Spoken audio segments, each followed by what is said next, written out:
So I thought I'd put together basically the 2 main meals that I eat for the day. I pretty much prepare the first meal, which is what I'm going to show you right now, and then I'll show you what I'm having for dinner. Of intermittent fasting that I'm doing is about 12:30, 1-ish, sometimes a bit later, you know, 1:32, around that point. Between 12 and 2 I like to start, generally a little bit later, and then I like to finish my last meal by about 8 o'clock at the latest.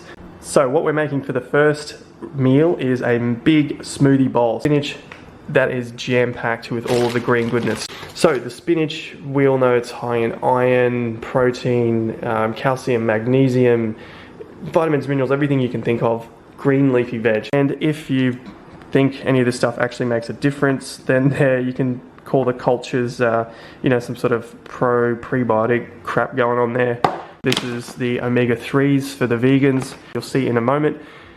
Pepita seeds, high in protein, again, all your good fats and minerals with the seeds. You know, nice protein fats in there as well. I think this one is probably one of the better ones, pepita seeds and omega-3s. Again, the chia seeds for the omega-3s.